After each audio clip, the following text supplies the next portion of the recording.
Okay. Okay, good morning, colleagues. Welcome to our budget meeting this morning. Can I kick off by reminding you all that the meeting will be webcasted. It will be shown live and stored for later viewing.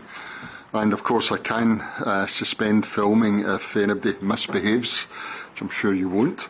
Can I also welcome Superintendent Hilary Sloan and Chief Inspector Brian McGeoch over to the left, and they're here, or my left, they're here for item 5.1, which is the local policing plan. So it's here, the report I think has been to the appropriate Cabinet Committee and is really just for approval, but they are here to answer any questions that anybody may have.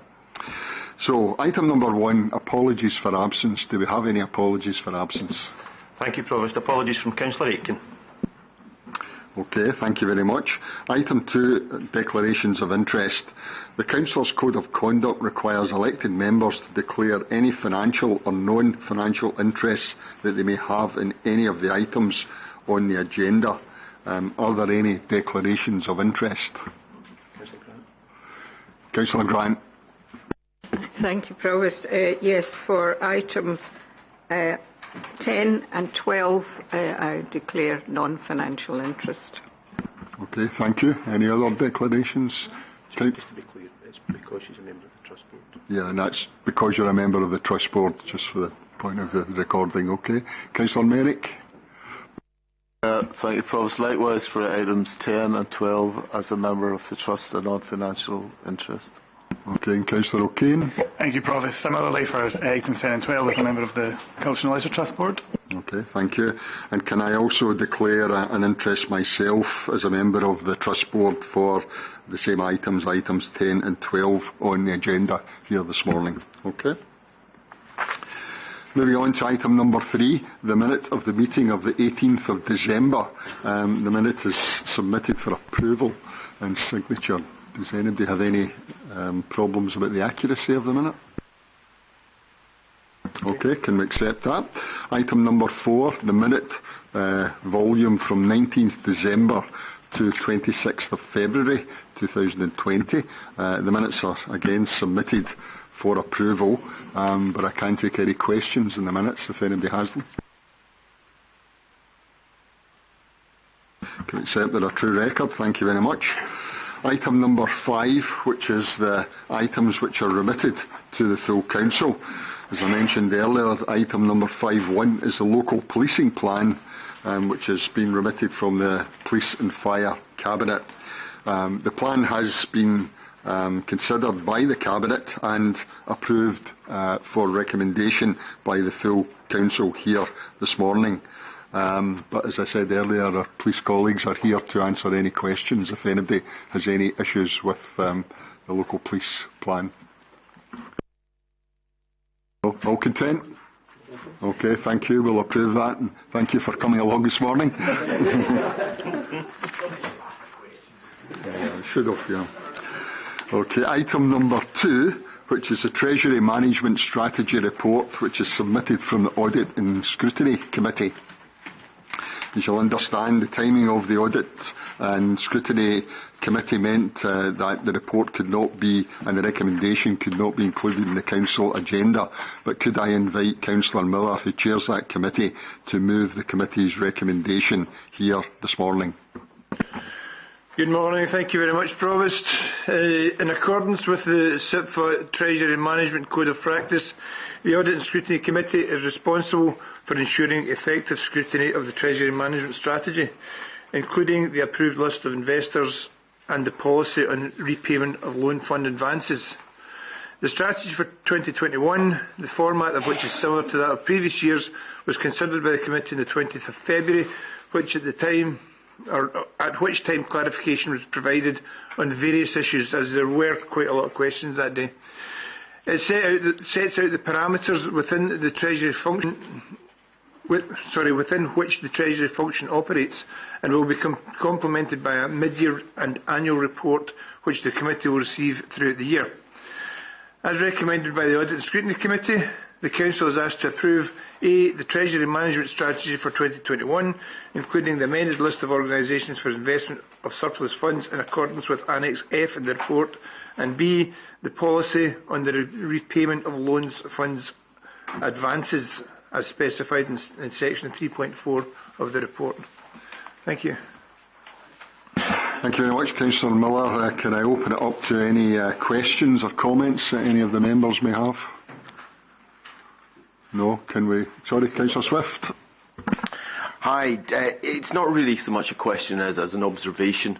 Clearly, our Treasury strategy is fair, reasonable and everything else, but it is worth pointing out that as we accrue more and more capital debt, even running it out for longer into the future in terms of repayments, will mean that we will place even more considerable stretch on a revenue budget. Okay, well, I'm sure we'll all note those comments. Local government's in a difficult place. I'm sure we'll hear of that later. Councillor Bamforth. Can I just respond to Councillor Swift to point out on page 34 it specifically mentions that the Council is currently maintaining an under-borrowed position.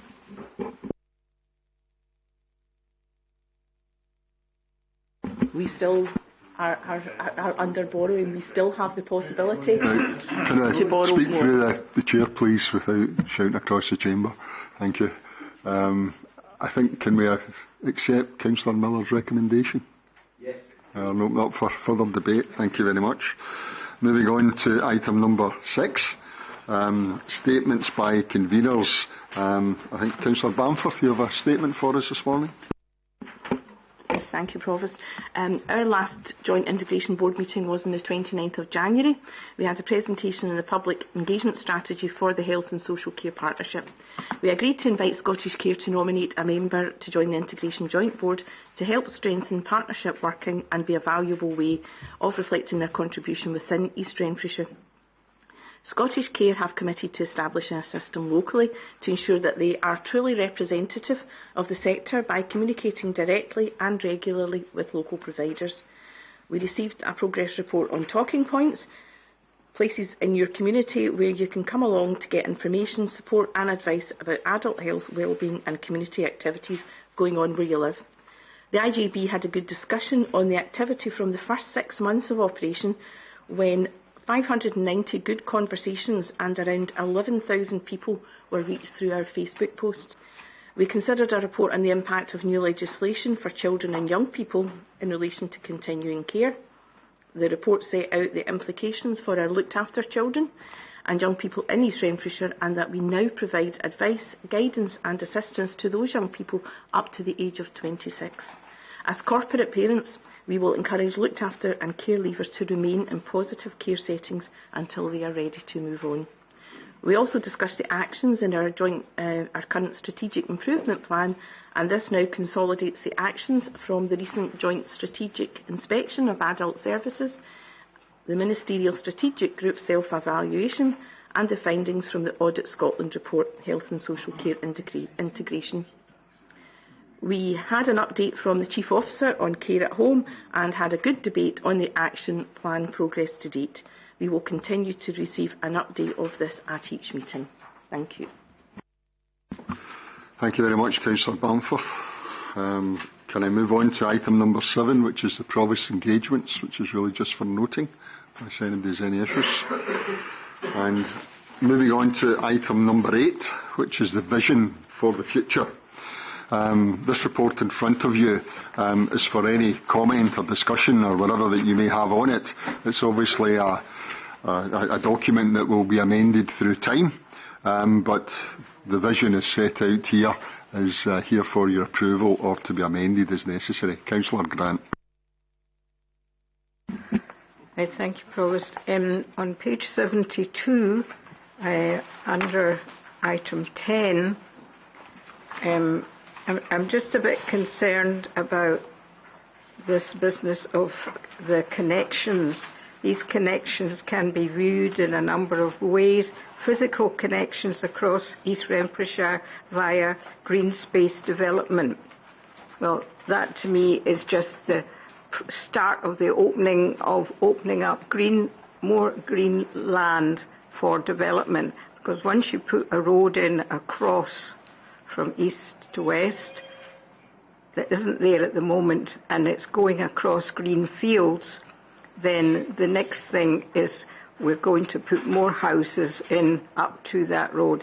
So whilst these comments are a wee bit vague, and they usually are vague so that they can be bolstered whatever way the administration likes, I'm very concerned that this is just a way of opening up more land for building on.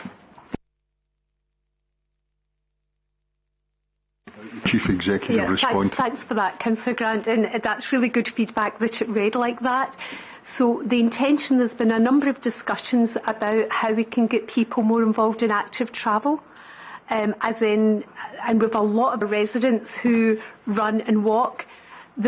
And cycle. So we've feedback particularly in the development of LDP2, and I know that Mrs Shaw has spoken about the feedback from young people, and they want to be able to cycle across the area, and they want to be able to walk and run. So this isn't aimed about road transport. This is about people being out walking and taking exercise and making it easy to get. We've got lots of really lovely green space in the area.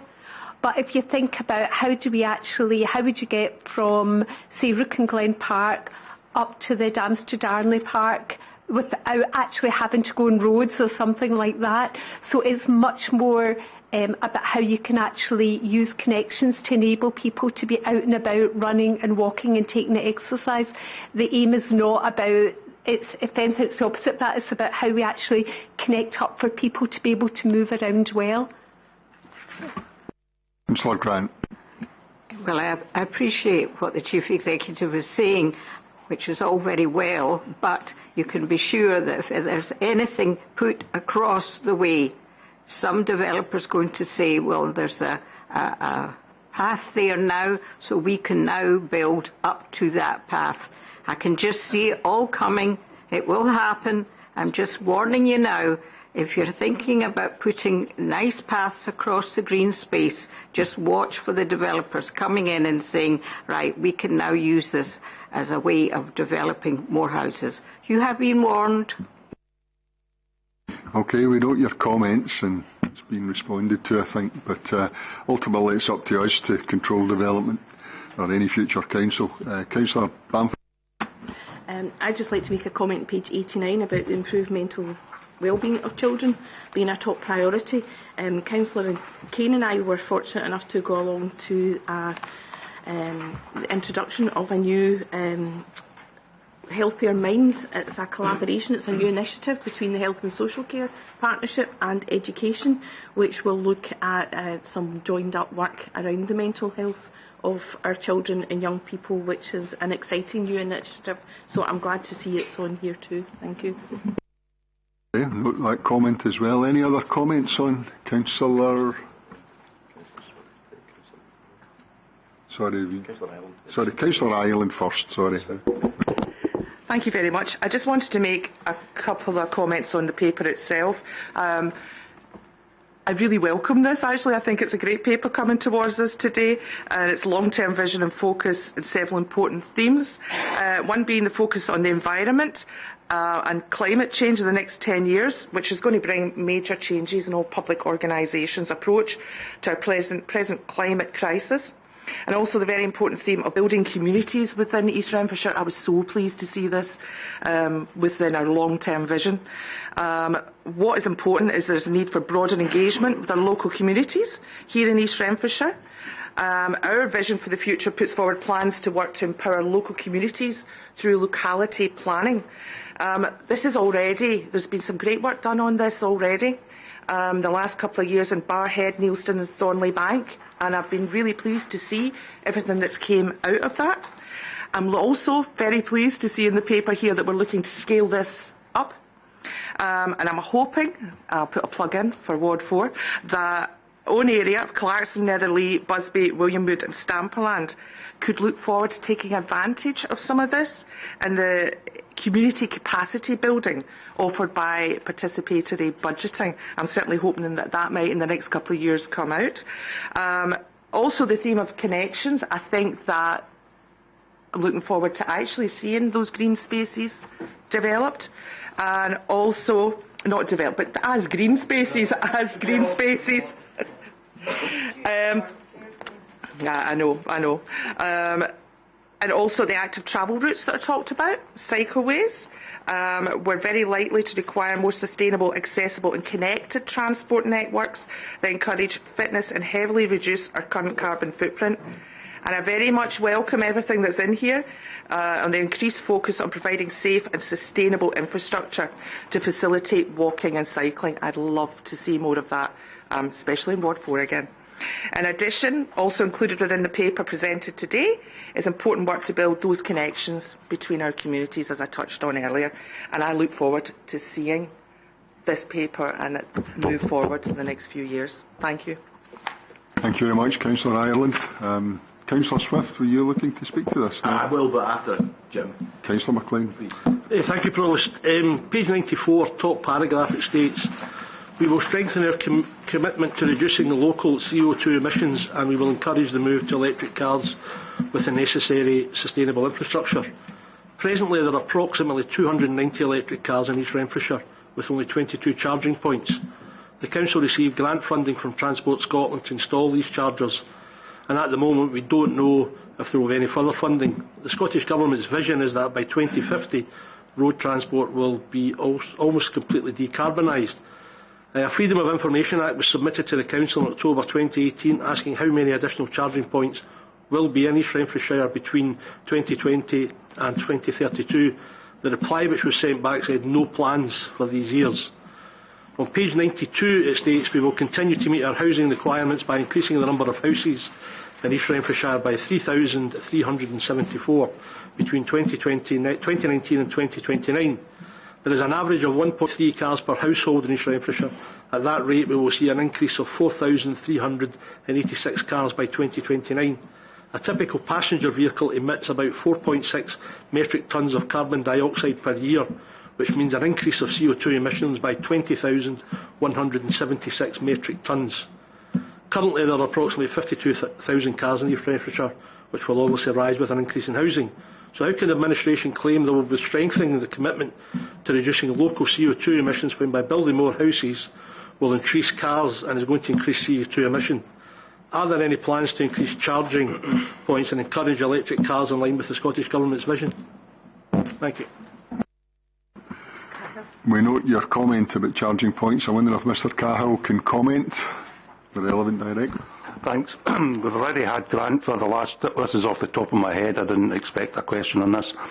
We've had grant, I think, for the last 2 years to install charging points, and we have been installing them. There's uncertainty about the grant that might be available for next year, but I can look into that and I can certainly come back to Councillor. Okay, thank you for that, and we'll do that offline.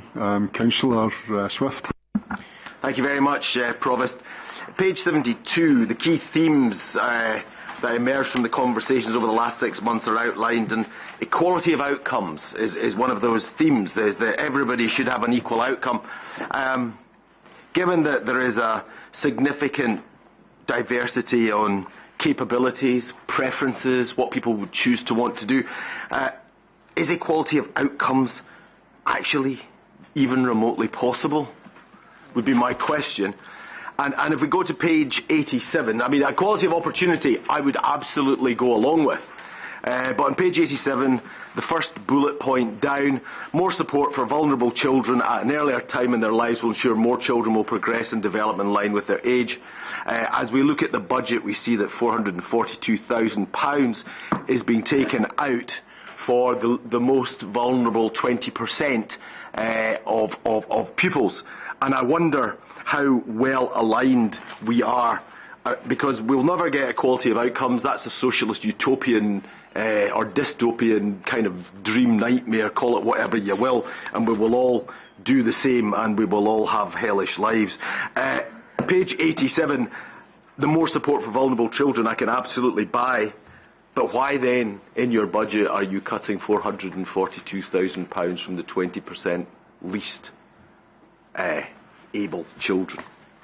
Very The well. other point I would like to make, and it'd be nice if somebody answered that question, I suspect they won't, but walking and cycling, we've talked about, roads are improving, I will give you that, and that is good news, and I'm glad that there are additional resources going into roads, but there's still a heck of a lot of potholes. The potholes are bad for cars, they damage car suspension, but I cycle quite a lot, and let me tell you, potholes for cyclists are a lot more dangerous. We go into potholes and come over the handlebars. And the other thing I would say is cycle lane parking. It's all very well and good having cycle lanes on our roads, but if people park over them, we've got to get back onto the carriageway, and that's not necessarily safe. In fact, I'd go as far as to say it isn't really good, and I do get complaints about things like that. So I'd like us to think about two things. How do we protect cyclists better? By improving our roads infrastructure, and to improve cycle lanes. And the other one is, how do you square the circle of supporting vulnerable children whilst cutting £442,000 from the budget? Okay, well, we will be discussing the budget in a bit more depth later, so I think perhaps that can be dealt with at the time. So, on the other issues, is there any wishes to specifically comment on cycle lanes or Councillor Buchanan? Yeah, happy to comment. Actually, I mean, this is a very important document, but it's also a document that is not fixed. It's a live, living document, if you like, and there will no doubt be changes to it over future years. And as the dynamic, whether it be in green issues or connectivity, changes, then we will address that at that point in time.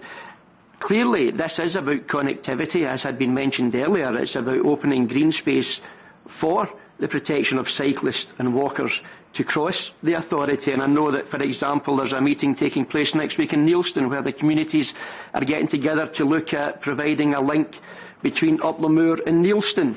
It's been a long-held wish that there would be a cycle or pathway, and the community are coming together to look at how that can potentially be achieved.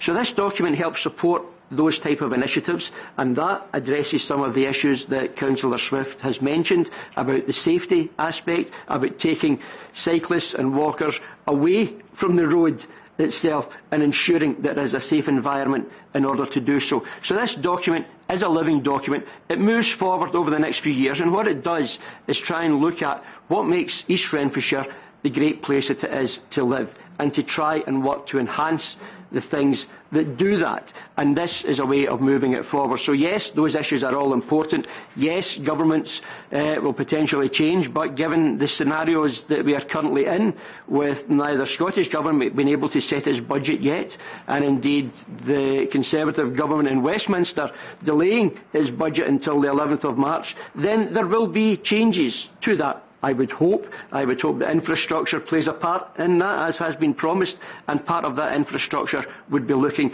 at connectivity, both whether it be charging points, as already been mentioned, or whether it be connectivity for active travel, utilising paths and cycleways across the authority. So time will tell, and hopefully as funding, if it becomes available, then it will be utilised in that manner.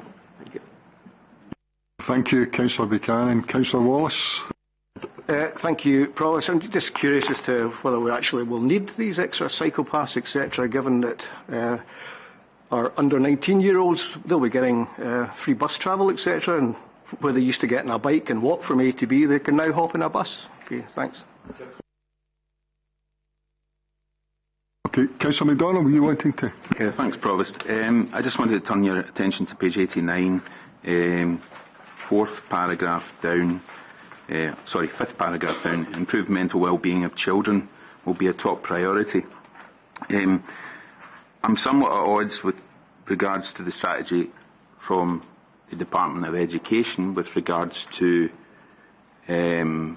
encouraging a bring-your-own-device policy to schools, which I believe has an adverse effect on children's mental well-being in school, raises levels of anxiety, mental well-being suffers as a result of mobile phones being in school. That's been a proven fact. And also, if you go down further down the page, we're talking about sport, fitness and cultural services, making an impact on things like child obesity and mental health. And again, within my own ward, within the last year, we've had a situation at Busby Primary where we've lost a field and had a nursery installed on that field in a car park, and we've lost a substantial amount of green space within the area. And the children at Busby Primary have been left to exercise at break times on what can only be described as a postage stamp of tarmac. And we have 320 plus children at Busby Primary, and they've lost a significant part of their school facility that allowed them to exercise at sports days and everything else. Now, I'm just at odds as to how that strategy to not have had looked at alternatives like outdoor nurseries and parks as being an example plays into the vision of this. Furthermore, with regards to the top of the page, attainment and achievement will continue to improve in primary and secondary schools. A large part of the attainment within East Renfisher schools, albeit there has to be credit given to the Department of Education for a large part of it, but a large part of it comes from natural parental support at home for the attainment figures that we see year on year in East Renfisher, and a large part of that comes from affordability to be able to pay for private tuition. And I would like to know if there's any part of this vision within the Department of Education to support those that cannot afford private tuition to allow their young people to thrive better at exam results. Page 90, fourth paragraph down, residents will have access to a high quality library service that stimulates cultural, social and economic well-being. Well, that's all well and good, but in Busby our library is open approximately about 3 days a week. So in order to have a high quality library service, I would imagine that it needs to be open. So that's something that I think, I mean, we can all sit here as part of this vision and everything else, but you have to look at what is actually going on in the ground, and the fact of the matter is libraries aren't open as much as they should be. Upland Thornley Bank, Busby, all these libraries have got very, very limited hours. So, yes, great, be great to have a fantastic library service, but it needs to be open. Further than that, with regards to page 93, talking about Rook and Glen Park and bringing in events to Rook and Glen Park, I think many of us here would agree that what had happened last year at Rook and Glen Park with the large event that took place, there was a lot of criticism after the event finished up, and it took quite some time for Rook and Glen Park to be re-established with regards to the quality of the ground. I've got no issues with the likes of our parks being used for events like this, but I would say that in future that we need to have financial safeguards in place whereby the operators that we allow to operate within these parks are held to financial, there's some sort of deposit scheme or put down where we can, well, if there was, it wasn't working very well because it took a long time to implement that park back to where it needed to be. Well, you can blame it on that, but there are other areas in the local area, in other local authorities that seem to manage it very, very well in comparison to us. And I think as a test run, and it is a test run for us in the East Renfisher Council, because we're not used to doing this kind of thing. I think we abjectly failed in that regard. And I think we can learn a lot of lessons from that and go forward, because at the end of the day, Rook and Glen Park is the jewel in the crown in our local area. It's a fantastic park, and it was absolutely ruined by that event. Furthermore, with regards to the last paragraph on page 93, we will build on the success of being number one in the country for household waste recycling. Again, I fail to understand how we can have that within our vision here when we're closing down local recycling points. I can only point to Clarkston, where we've closed down the recycling point in Clarkston Halls. There was a problem with litter coming from it, but rather than deal with that problem, we decided not to renew the contract with the contractor. So now people have to travel up to Greenhags or Barrhead, whichever they may choose, and I fail to see how that can be environmentally conscious when you have to get in your car and drive to take excess recycling. When previously you could have come out of your house and walked into your neighbourhood and dropped it at a local facility. Thank you. Thank you very much, Councillor MacDonald. We will note your comments. So there's obviously straying into some budget issues there as well, but Councillor O'Kane, do you want to? Thank you, Provost. I feel I do have to respond in terms of some of the issues raised there around education. I think it is an unfair assessment of the support and the valued support that I think everyone in this chamber knows is given by the Education Department to our learners across East Renfrewshire. Of course, parental engagement and parental support is at the heart of helping our learners to succeed. But the reality is the investment, the dedication of the Education Department, the dedication of our hard-working staff in our schools who go above and beyond the call of duty to deliver for young people are what brings about our excellent attainment. And I have to say, it's not about people getting tutors. I mean, I find that actually quite offensive and quite wrong. The reality is, if you want to look at the attainment of some of our schools that are within SIMD 1 and 2, who have some of the pupils, the poorest pupils in East Renfrewshire, St Luke's, for example, Barhead High School, parts of Eastwood High School, their attainment outstrips their virtual comparators year on year. Yeah. And it is clear that schools that have a similar social demographic are not attaining to the same levels as those schools. And for me, that is about the leadership of those schools, it's about the dedication of staff, and the robust tracking and performance monitoring that this Education Department puts in to ensure that all of our young people across the board are achieving and attaining at the levels we would expect. There was comments there about bring your own device. At the end of the day, that is certainly not our experience within the Education Department of bring your own device. No. What we are seeing is learners being able to manage their own learning, to advance their engagement in technology. We are seeing evidence of the impact that is having on attainment. Of course, when we use bring your own device in schools, it is done in a way that is constructive, that is safe. You know, at the end of the day, this is what's happening in our schools, and it is working. And the director, I'm sure, has many examples of where that is working. And on outdoor learning, I mean, I don't know if Councillor MacDonald has been to any of our nurseries, but outdoor learning is part and parcel of what we do every single day in early learning and childcare establishments in this council. Children are outside, they are playing outside no matter the weather, they are having opportunities to go to our myriad of excellent parks and outdoor areas in East Renfrewshire, and that is happening now. So the reality is, I think it's a very unfair assessment of education in this area, and I think we are committed, certainly in this administration, to continue to advance all of those policies to ensure the best outcomes for children and young people. Thank you very much. Councillor Wallace. Just very briefly, when he talks about his particular administration and the benefits and etc. in terms of education, I just want to appreciate that it was cross-party support as far as making sure that our underachievers were going to achieve. We all agreed to put extra budget towards that, and I'm delighted to see that it's coming to fruition. Thanks. Councillor Merrick. Just to echo what both Councillor Wallace and what Councillor O'Kane have said, I mean, if Councillor MacDonald would take the trouble to come along to some of the presentations to understand how we close the attainment gap, how we're really achieving these things for our less disadvantaged pupils instead of letting off on a rant based on nothing, really. Thank you. Councillor Gilbert. Thank you, Provost. Thinking of development such as in Nielsen and in the Mearns area, that are very good facilities for all age groups in those areas. So therefore I would want to develop those develop in the next few months, years, for the youngsters and also the older people. Thank you.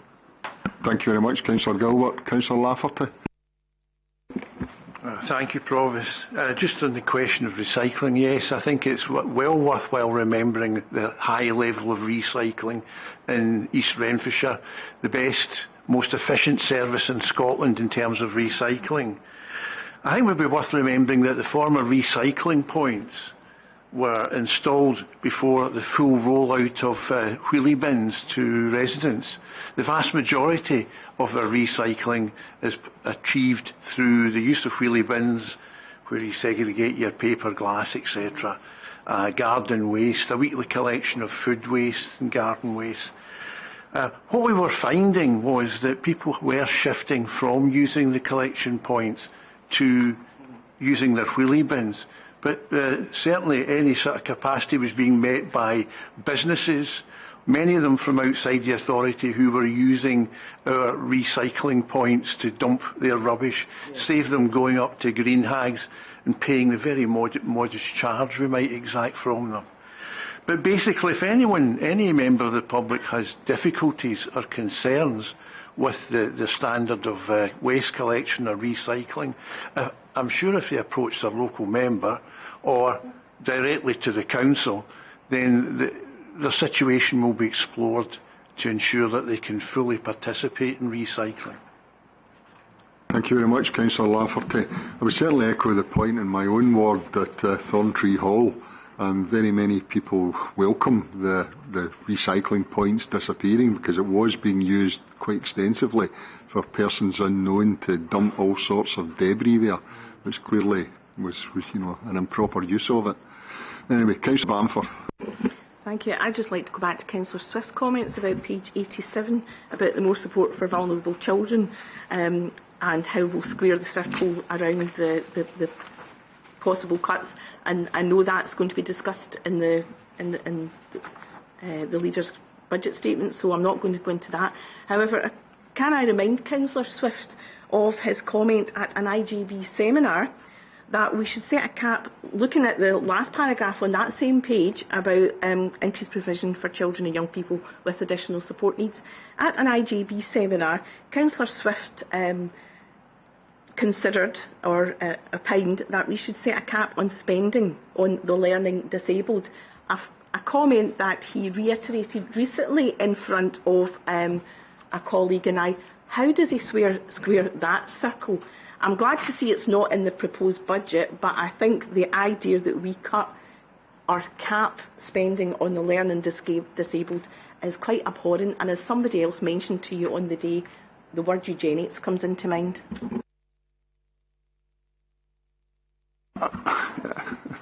Briefly, please. Okay, it will be brief. I think my concern that I raised was there is no cap, and there's a difference between being no cap on the use on access to services through social care, but there is a cap on the other side, and believe it is an integrated joint board with health and social care. My concern is there is a cap on people accessing life-saving medicine. So, for example, somebody with cancer, there is a QALY threshold, for example, that means that somebody who lives in our community who is being treated for cancer will not get access to expensive drugs and have their lives saved, because some of those drugs will potentially save their lives. Whereas young people, for example, who will get access to £320,000 a year worth of services. Now, I'm not saying one is unacceptable. I'm saying there is an imbalance on saving lives across different aspects of health and social care. I was merely trying to highlight a paradox, not actually approving of eugenics, and not actually being keen to not support the least affluent in our society in their educational attainment either, as is mentioned further up the page, which is what the point you raised. But kind of you, Councillor Bamforth, to, as usual, move the subject on. Shall we talk about independence now rather than the failings of the Scottish Government? Thank you. Okay, I think we've clarified your points without moving on to our independence debate. It's a movable document, as we note, the vision for the future. Does anybody else wish to, all these points will be noted and it will be amended as the Council moves forward. Does anybody else wish to add anything to it? No? Okay. Can we approve the document as it's set out, with noting the comments in terms of how we may amend it in the future? And move on to item number 9, which is the financial planning for 2020 up to 2026. So the report outlines the increasing budget pressures which we anticipate over the next 5 years, and sets out proposed mitigating actions, and of course seeks approval on the outline plan for 2020 to 2026. So I'm happy to take any questions or comments that members may have.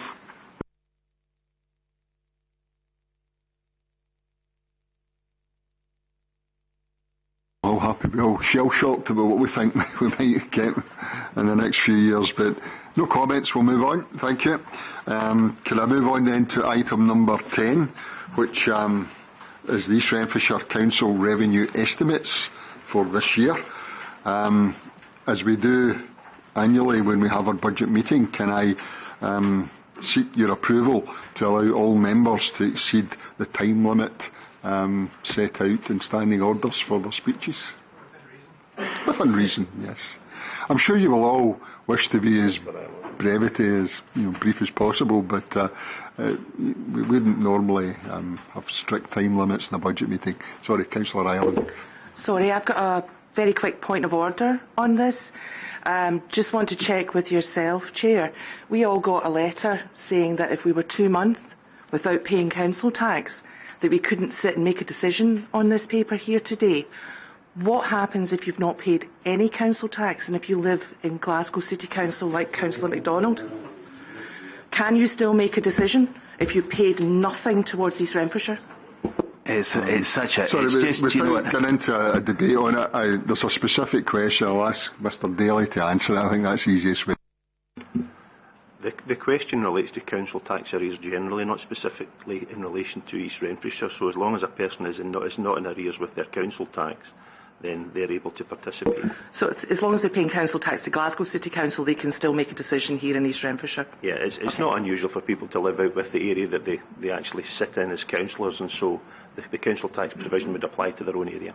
Okay, thank you very much for the answer. Point of order, if I may. It's clarifying it. Is it a point of order? Yeah, I don't want to go into a debate on it. Because it seems to be a note of great interest to Councillor Ireland. My wife and I have just purchased a property back in East Renfrewshire, and we'll be moving back into Williamwood very shortly, so it shouldn't be an issue much longer for her. I know she loses a lot of sleep over this at night.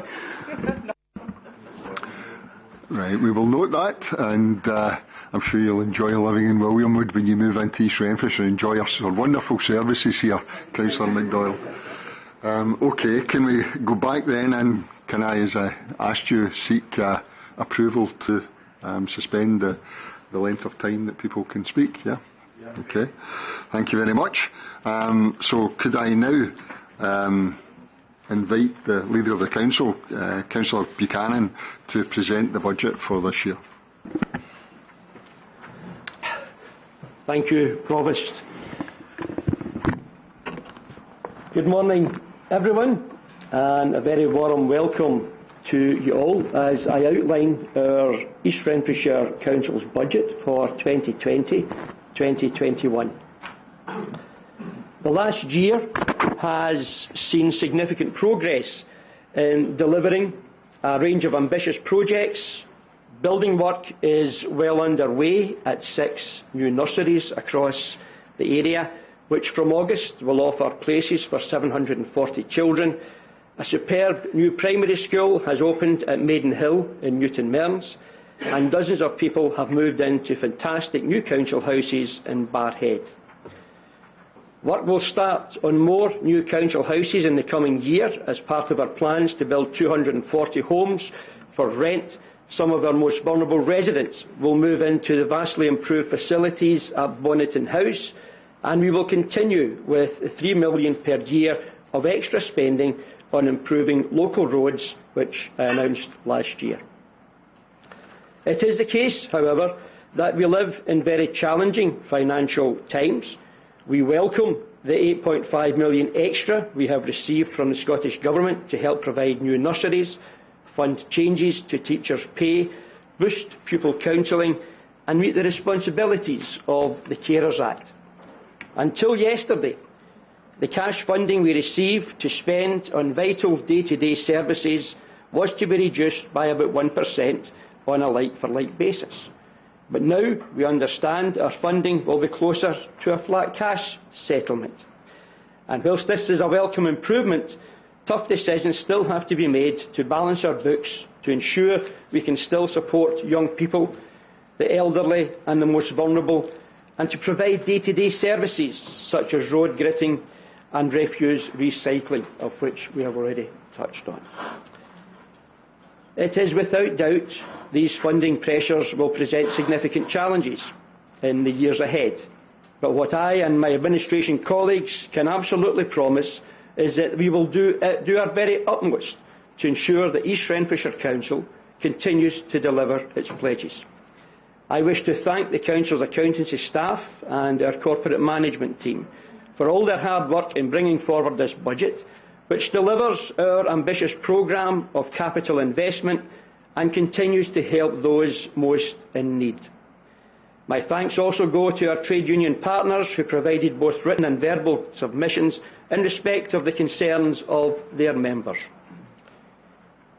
Our grant settlement from the Scottish Government for 2020-2021 is now expected to be slightly higher than the £189.4 million outlined in the Council papers, and we hope to get confirmation of that later today.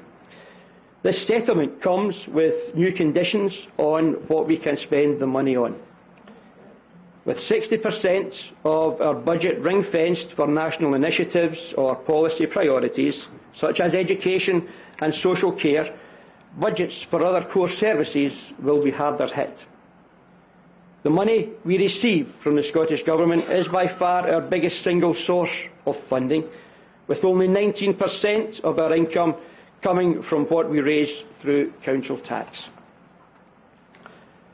In the Council papers, our budget shortfall for 2020-2021 was estimated at just over £18 million, which we hope will be reduced when our settlement is finalised.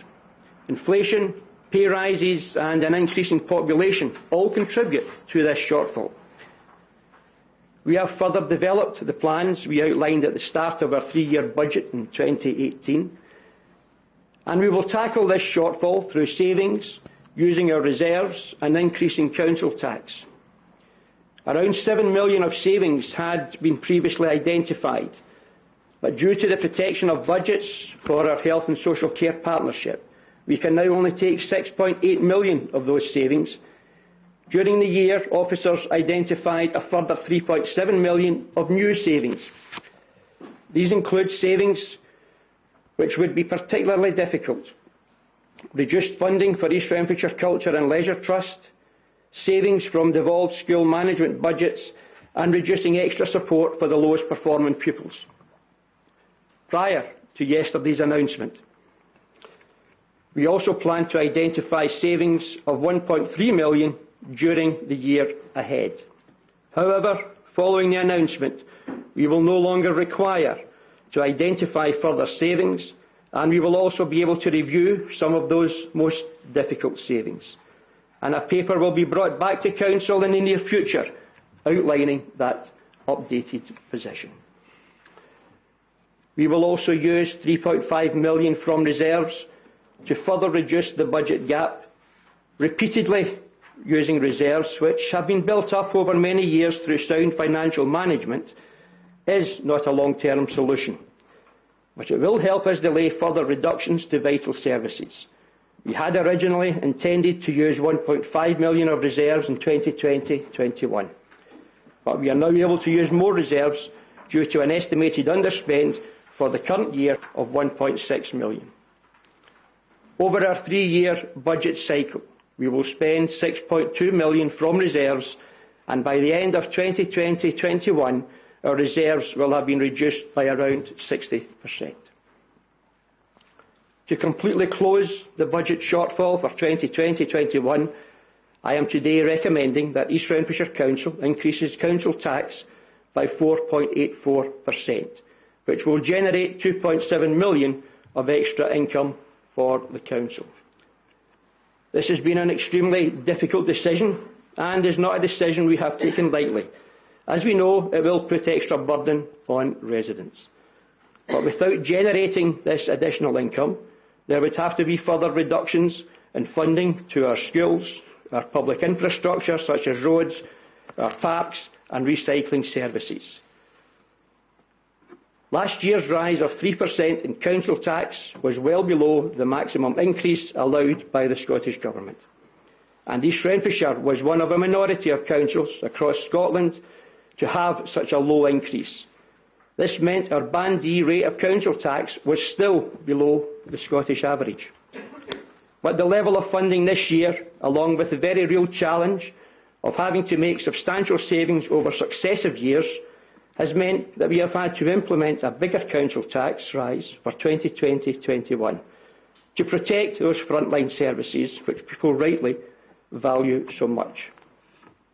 Although these measures will allow us to balance the books for this year, significant challenges still lie ahead. To help with our long-term financial planning, we had hoped that the Scottish Government would be able to deliver a multi-year settlement, but this was not possible due to the UK Government's decision to hold its budget on the 11th of March, the very date by which Scottish councils must legally set their council tax. As a result, today we can only agree budget plans for the year ahead. Forecasts for next year, 2021 to 2022, already show a budget shortfall of £12.4 million, based on a council tax increase of 3%. So it is clear more difficult decisions will have to be made in the future. We do anticipate approving a further 3-year budget in February 2021, once multi-year figures have been announced by the Scottish Government. While there are undoubtedly significant challenges ahead, we remain committed to protecting our frontline services by increasing efficiencies wherever possible, streamlining processes across the Council by using digital technology is making a significant impact on meeting our savings targets. We have updated many of our internal computer systems to increase efficiency, and in the next few months we will deliver a new website which will make it easier for residents to interact with the Council digitally.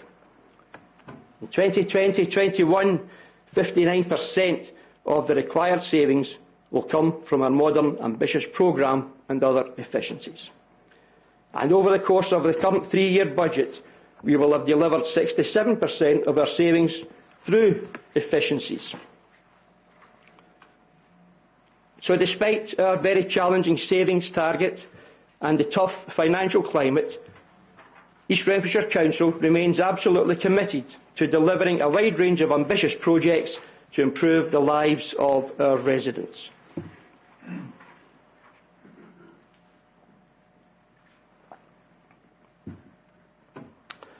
Over the next 10 years, we will spend £209 million on these capital plans, and 2/3 of that money will be spent in the next 3 years, with many of our most ambitious projects already nearing completion. These projects are directly linked to the work our staff undertake every day to achieve the best possible outcomes for our residents and further improve services which are already of a high standard. To achieve the best outcomes for our youngest residents, we are spending £24.9 million on 6 new nurseries in Busby, Clarston, Chrisartherley, Eaglesham, Newton Mearns and Thornley Bank, as part of our substantial commitment to the Scottish Government's flagship policy of almost doubling the amount of free early learning and childcare provision. These high-quality, aspirational new facilities, providing places for 740 children, are taking shape right across East Renfrewshire and will be ready by August this year. Another excellent example of this Council delivering real, tangible improvements for our local people. As part of our commitment to deliver the best outcomes in learning, life and work, a £15 million state-of-the-art primary school opened at Maidenhill in Newton Mearns last August. This superb facility provides a top-class learning environment and is already a double award winner for the quality of its architecture. We are also progressing plans to spend £30.4 million on transforming education and leisure facilities in Neilston, in partnership with the Scottish Government. This ambitious project will create new schools for pupils in Neilston and St Thomas's primaries and a new Madras Family Centre. Work will start next year, and there will also be plans for a new swimming pool and community and wellbeing hub. Our aim is to ensure every part of East Renfrewshire has access to modern educational and leisure facilities which will further encourage our young people to succeed. The achievements of our students are already impressive. Once again, last year, pupils across East Renfrewshire enjoyed fantastic success in their exams. Attainment continues to rise, with very strong higher and advanced higher results and a record-breaking performance in S4.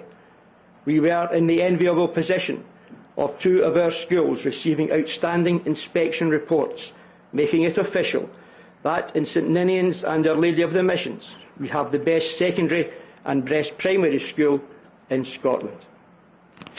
For young people in care, their life chances are being greatly improved by the long-term commitment to our Champions Board, which allows those with experience of the care system to directly influence senior officers and counsellors.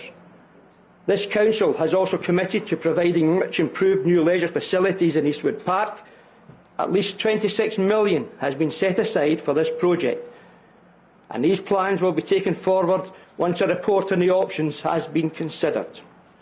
Staff and board members from the Leisure Trust will be involved in deciding what this important new amenity will include. To support the economy and environment, East Renfrewshire Council is working in partnership with other local authorities to convert household waste into low-carbon energy. We already have the best recycling rates in Scotland, and now household waste, which would otherwise have been sent to landfill, is being converted into electricity for the national grid. Our commitment to tackling climate change extends to our council house building programme, which has seen tenants move in to environmentally friendly new homes in the last year. Dozens of new homes have been built at 3 sites in Barrhead, and work will start on 2 further sites in Barrhead and Newton Mearns later this year. These new homes are making a real difference to people's lives, improving hugely the lives of people like Evelyn Milligan, who was facing homelessness until moving into her new flat. On hearing the news that she was to receive a new home, Evelyn shed tears of joy and relief. Building these first new council houses in a generation also helped create local employment, apprenticeship and work placements. Further opportunities for economic growth have also been created at our £5.7 million Greenlaw Business Centre in Newton Mearns. This is one of the first projects to be completed as part of the Glasgow Region City deal, which will see £44 million of investment in East Renfrewshire in the next few years. The high-quality office space at Greenlaw is aimed at small to medium-sized firms and start-ups, and we've already had more than 100 inquiries from businesses interested in moving in. Improving the transport network is a vital part of encouraging economic growth, which is why this administration announced a new project last year to spend an extra £3 million every year for 5 years on improving East Renfrewshire's roads infrastructure. In the last year, resurfacing work has been carried out at almost 30 locations across East Renfrewshire, with pavements being improved at a further 9 sites. And despite the very real financial pressures the Council faces, we will continue with this improvement programme over the next 4 years. To achieve safe, supportive communities, we are investing more than £1 million to upgrade our telecare systems, which allow older and vulnerable people to remain in their own homes. And in partnership with Police Scotland, we are proud to report that East Renfrewshire continues to have the lowest levels of crime in mainland Scotland. The results of our most recent Citizens Panel survey found 95% of residents were satisfied with East Renfrewshire as a place to live, with many citing the fact that they felt safe here as one of the main reasons why they love living in East Renfrewshire.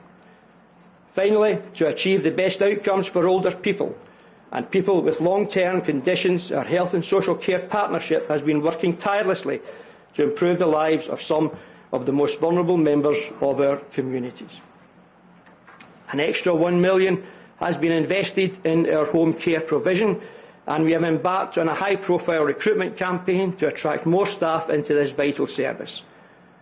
When our residents do require hospital treatment, we consistently have one of the best records in the country of providing support so their return home is not delayed. In addition, work is also currently underway at the Council's Bonneton House care home, where we are spending £580,000 on improving the existing facilities and creating a new 6-bed unit to deliver end-of-life care. Delivering such vital projects as part of these 5 outcomes will play a major role in helping East Renfrewshire Council achieve its ultimate aim of making people's lives better. In conclusion, The budget I have outlined today comes at a time when East Renfrewshire Council faces significant financial challenges. However, by using a range of measures, we have still delivered a budget which tackles the savings gap, balances the books and protects frontline services. We will continue to push for increased funding for local government and to look at new and innovative ways of achieving savings. The latest available figures for the period of our 3-year budget show the number of jobs in the Council will fall by around 290 between 2018 and 2021. That figure may fall slightly and will be offset to a large degree by the creation of more than 200 roles to support our ambitious plans to almost double the level of free nursery care. We have said in recent years that any reductions in staff would be managed through natural turnover, and I am pleased to reaffirm that commitment today, that no compulsory redundancies will be required in the coming year. Our staff remain our single biggest asset, and we recognise the extra work they have put in over recent years as savings have had to be made. They have a key role in ensuring we continue to deliver the very best services for our residents. The range of substantial capital projects I have outlined will also help deliver our ambition of improving the lives of everyone in East Renfrewshire. Further significant investment is planned for the years ahead, and this will ensure East Renfrewshire continues to be a great place to live in, work in and visit. The great progress we have made in such a short space of time to deliver new nurseries, to deliver new council houses and to deliver improvements to our transport network highlights some of the real achievements that have been made by East Renfrewshire Council. We are a council that delivers. And once again, my thanks to everyone who has been involved in the budget process this year. In terms of the recommendations, I now ask that the Council approve the revenue estimates for 2020-21, approve the proposed actions should there be a late change to the grant settlement, approve the recommended level and use of reserves, determine that Council tax Band D level for 2020-21 at 1289.96, and note that management of the Council's finances and service plans will continue to be undertaken on a longer-term basis. Thank you all. Thank you very much, Councillor Buchanan, for that motion to the Council. Do you have a seconder? Councillor O'Kane, you wish to speak? Yes, thank you, Provost. Provost, I second Councillor Buchanan's motion on the revenue estimates for 2020 to 21. We set this budget in a very difficult financial context, with a budget settlement from the Scottish Government coming late in the day. Indeed, the picture only becoming clearer in the last 24 hours as to what the final funding position will be after the parliamentary process. As an administration, we have worked extremely hard to deliver a budget in these circumstances, and we've done that against a backdrop of financial uncertainty and ongoing reductions to local government finance. As I have said in this chamber before, Provost, it is clear that regardless of our political affiliation, we all have a duty to argue for better settlements for local government, a greater parity of esteem amongst the spheres of government in Scotland, and longer-term settlements to support long-term financial planning. Now more than ever, the future of high-quality services are at risk. It is clear that there must be cognizance by government of the spending pressures local councils like ours face: pay awards, inflation, a rising elderly population, a growing younger population, and new initiatives to be delivered. This must be reflected in funding settlements, and I will continue to advocate for this along with colleagues. As in previous years, there have been difficult decisions to make, and we must use any additional money that comes from government to close our funding gap and revisit the most challenging savings, such as those that may impact on teaching and learning in our schools or support our most vulnerable residents. And as Councillor Buchanan has said, a further paper will be brought to Council when we have that full picture of the settlement, and I welcome this. As an administration, our focus has always been about securing services which matter most to our communities, whilst continuing to protect the most vulnerable and protecting jobs. In this past decade, this Council has been the last line of defence for many people against Tory austerity. And the failure of policies like universal credit on the most vulnerable in our communities is clear to see, and it is this Council that picks up the pieces, and we do that through vital services like money, advice and rights, and our partners in the CAB. We've heard a lot, I think, recently from the Tory government about investment. But I have no faith in Boris Johnson's promises of jam tomorrow. Indeed, on the day that we met as the administration to put the final parts of this budget together, the Chancellor of the Exchequer walked out of his job. If the man who was Chancellor can't trust the Tories, why should anyone else? We have sought to mitigate cuts as far as possible, with the use of reserves and by using the powers available to us to increase council tax. This is a necessary step to help sustain the services that people value and be able to make additional investment in areas such as roads. Although sometimes a difficult choice, local people have often told me that they would rather pay more than lose vital local services. We have also sought to protect jobs and terms and conditions for staff, and we have worked hard with our trade union colleagues to do that. And we won't be cutting overtime for hard-working staff without any negotiation with trade unions. In the midst of a challenging financial picture, it has been heartening to see the significant progress which we have made and will be making in delivering a range of ambitious capital projects. As Education Convener, I am particularly pleased to see the construction work on our 6 new nurseries continue at such a pace. I look forward to inviting all elected members to visit them when they are open in August and to see the excellent and high quality experiences that our young people have in those new centres. These nurseries will help give our youngsters a great start in life, as well as helping families across East Renfrewshire. It remains the case, as we have heard already this morning, that education is one of the Council's greatest successes, with our schools among the top performing in Scotland, and 2 of them being officially named the best in Scotland by inspectors.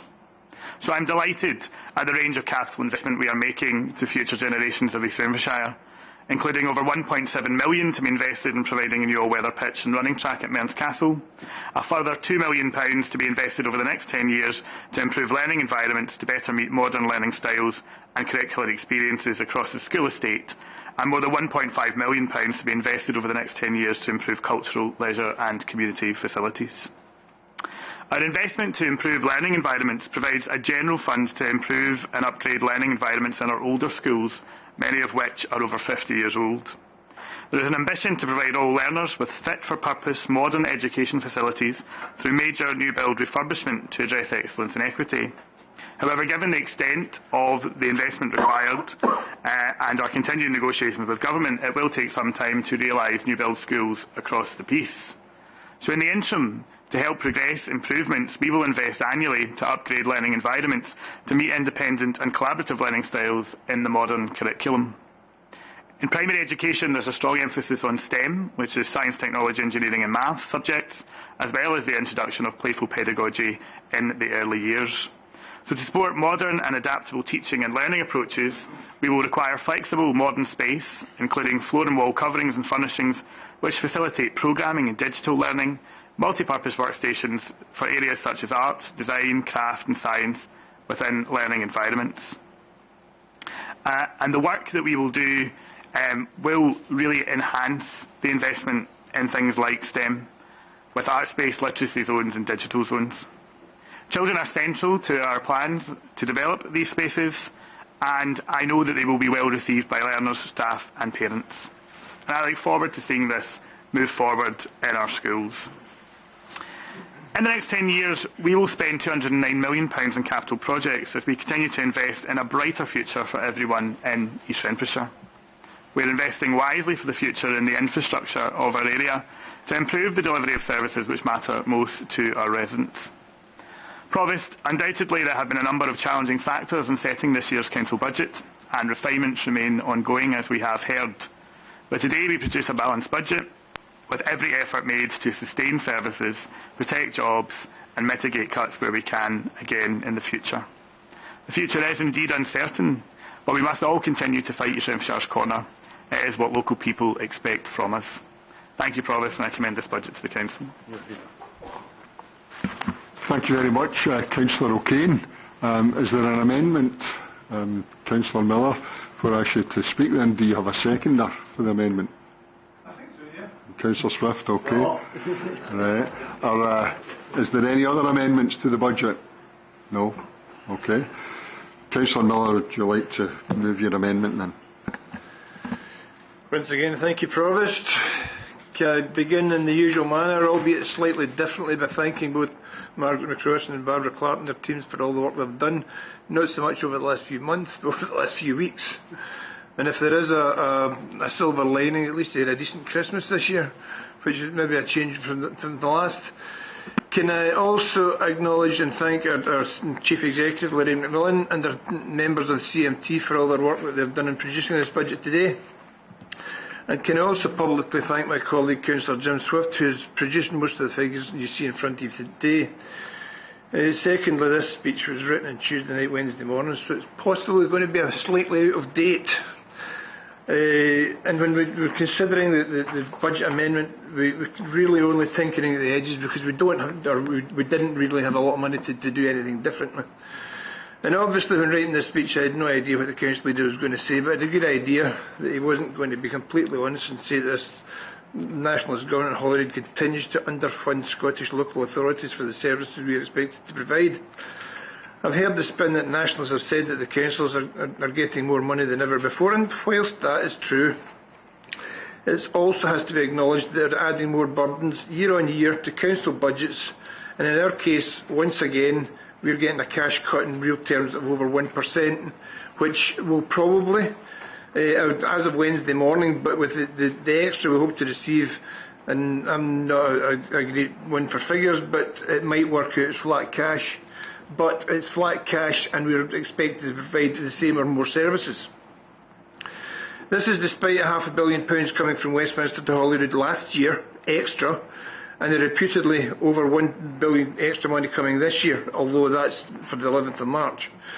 I accept it was a bit more difficult for the Scottish Government this year, as although they had every indication as to the budget settlement from Westminster, they still hadn't had confirmation. I'm told the Welsh Assembly in Cardiff managed to produce their budget in December with the same information that Holyrood had, which might suggest that Welsh politicians are a bit more clever than their nationalist counterparts in Holyrood. But of course I couldn't possibly comment on that one. But let's be absolutely clear on this. We've heard the council leaders saying that they're talking about savings, talking about efficiencies. We've heard the Councillor Kane talking about Tory austerity. This is not Tory austerity. This is SNP austerity. They've been given the money. They can do what they like with it, and the Scottish councils are being underfunded. And looking at this year's budget amendment, we had to look at some of the amendments of previous years to try to give us some ideas. If we look back way back to 2008, the administration at that time included in their budget a new leisure centre for Eagleson, which I warmly welcomed. I thought it was a great idea. Okay, we didn't know where we were going to put it right enough, but it was a good idea. In our amendment that year, the opposition leader at the time, Councillor Swift, proposed a business incubator to try and encourage new business within East Renfisher. And indeed, Councillor Wallace, in his time as the opposition leader, proposed exactly the same thing. So I was delighted to attend the opening a few weeks ago of the Greenlaw Works, and was delighted to hear there's over 100 inquiries. The same business incubator that we had proposed 12 years ago. I must admit I was quite amused when I was told that a certain councillor claimed that this was Tony's idea. Of course, I had no idea as to which Tony she meant, but someone has been economical with the truth. So now we have the business incubator, but no new leisure centre in Eagleson or anywhere else for that matter. While I'm talking about historical items and budget amendments, the eagle-eyed amongst you might notice that probably for the first time in many years, and certainly the first time since I've been in the council, there is no mention of roads or road repairs in our amendment. Members may recall in our amendment just 2 years ago when we were trying to do a 3-year projection in budgets, and we proposed a fully funded £10 million to go in roads over 3 years, i.e. an average of just over £3 million a year for the arithmetically challenged. But we recognise that we'll get nowhere without a proper infrastructure. Of course, that was rejected that year by the administration, so you imagine our surprise and indeed delight when in last year's administration budget you were proposing putting £15 million extra into roads over the next 5 years, i.e. over £3 million a year. Perhaps administration and councillors finally realise we'll get nowhere without proper infrastructure. Does that sound familiar? Yet last year I was alerted to an amusing little video where one of our councillors said she was annoyed, nay, angry, because Councillor Miller claimed in a leaflet that the administration had decided to put more money into roads after pressure from the Conservatives. And, ironically, she suggested a look back at historical budgets. Yeah, I've been looking back at historical budgets. Perhaps the good councillor should take her own advice. Members will recall this is the same councillor who 2 years ago accused the Conservatives to her left of austerity, Brexit, obesity, etc., etc. I'm not quite sure which of us she was referring to, but perhaps it's all Barbara and Charlie's fault we had Brexit and austerity. And obviously Jim McLean is responsible for child obesity. And it's my fault to state the roads. I'm obviously saying this slightly tongue-in-cheek, but it highlights the crass stupidity some folk will come away with and think they're on the telly. Members will also have noticed that there is to be a reduction in roads maintenance, and after taking advice on this, the obvious answer is the fact that even just a few roads have been resurfaced in the past year. These roads obviously don't need repair, therefore there's ongoing reduction in repair costs. So if the administration had taken Conservative advice a number of years ago and put proper investment into infrastructure, then roads would be a lot less now. If you go back to last year's budget amendment, I proposed a reduction in schools' utilities consumption, and this was after speaking to and taking the advice of several teachers who told me that schools were kept far too warm in the winter. When it came to members' comments on our amendment to reduce energy consumption in schools, the convener for education inequalities went so far as to accuse me, and I quote, trying to freeze our children. The only comment I would make to this is to advise members to take a look at page 158 of their papers, and you'll see a 50k reduction in schools' utilities consumption.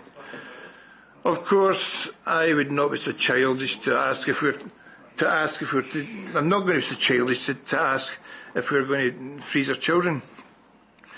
To go into this year's amendment, I'm quite sure that no member is very happy with having to reduce support that tries to support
Okay, thank you very much, Councillor Miller. Could I invite your seconder, Councillor Swift, to second it?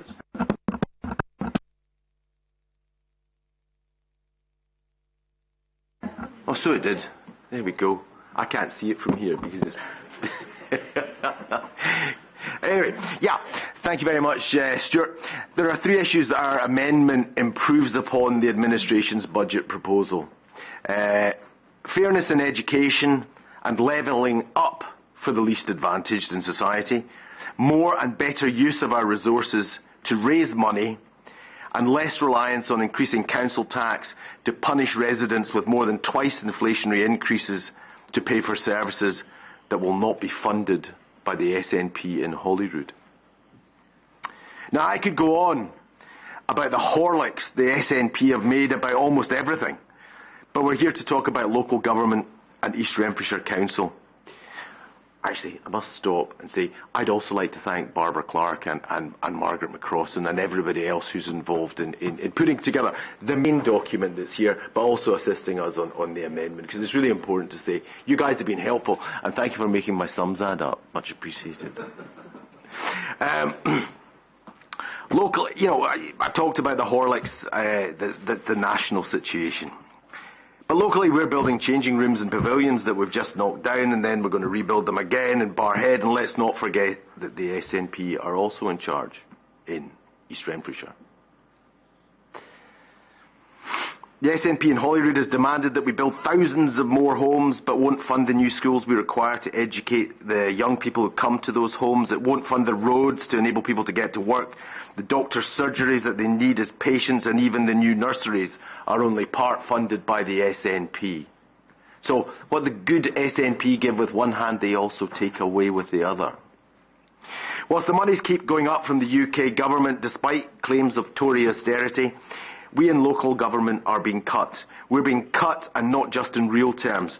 And people wonder, how is it that Holyrood gets more to spend per capita than the rest of the UK, and local government here is still underfunded? How does that happen? I mean, the SNP tax more each year, but year on year it brings in less income. Last year you had a shortfall of 940 million in income tax. Land and buildings transaction tax, a couple of $100 million short of what it should have been.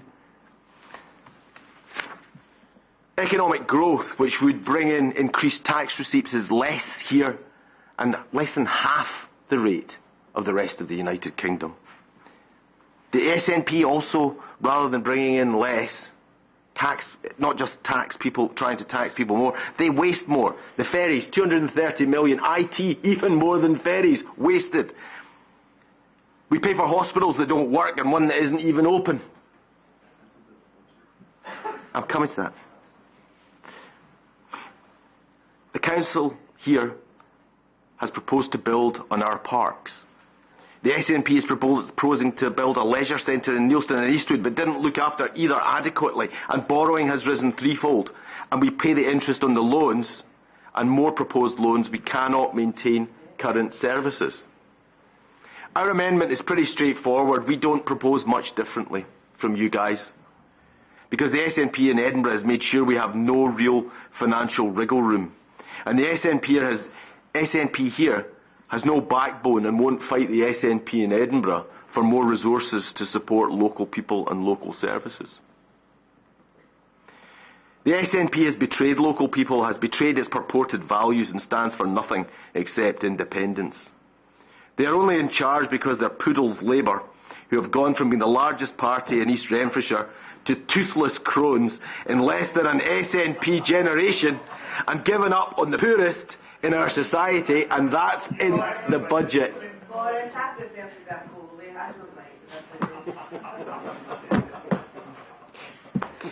I will not comment.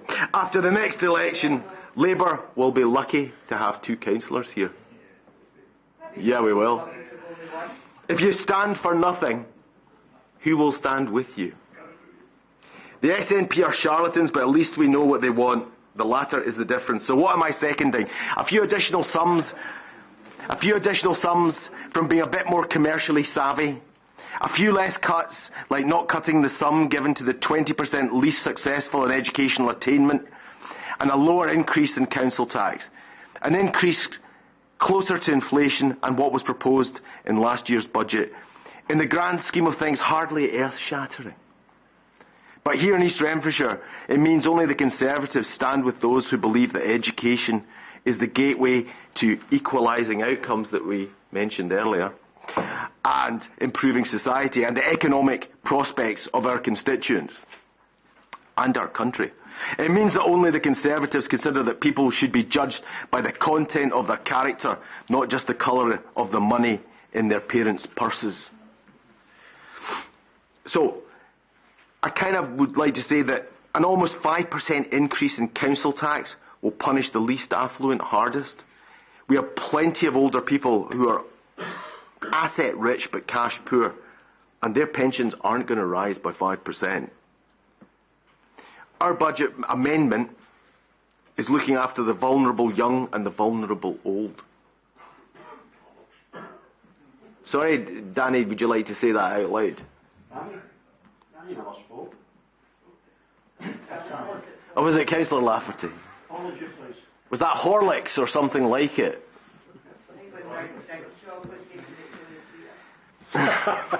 The SNP and Labour, it was in pre-budget papers, but Holyrood wouldn't allow it. So the SNP and Labour wanted the council to cut resources to the IJB. And let's be straight here, our older people's services has been in crisis on the SNP's watch, Councillor Bamforth. That will be your responsibility. And because of a lack of finance. So a lack of finance has put a service into imperiling the services for older people, and you wanted to cut it. That's not very clever. So I guess the long and the short of it is we stand with our older and younger, more vulnerable people. And I hope that the council will learn from that, and that if this new money does get... I don't expect you to support our amendment. You never do. You never will. If it offered the cure to cancer, you wouldn't have it. But when the additional money comes, I hope you'll look after the younger, vulnerable people, that 442,000, because we can sit here and we can play politics, but that's important, and I'd really like you to do that. Thanks very much. I second Stuart's amendment. Thank you very much, Councillor Swift, for your seconding of the amendment. I will now throw it out to debate. Can I just remind members in doing so, whilst I'm very liberal about the time, you can only speak once on it, other than Councillor Buchanan as the mover of the motion, who will obviously sum up at the end, but everybody else speaks once. Okay? Councillor Grant. I would just like to make a small comment. I mean, it's all very well our pupils, their parents, our teachers, and Uncle Tom Cobley doing the very best they can for us to have the best education in the country. But then when they want to go to university, they can't, because the Scottish Government, or administrations I prefer to call it, have got a cap on the number of Scottish students who can go to Scottish universities. The system is ridiculous. It's time that kids who live here and want to go to a Scottish university can do so without being told, I'm sorry, we've had our quota, you can't go. Councillor Devlin.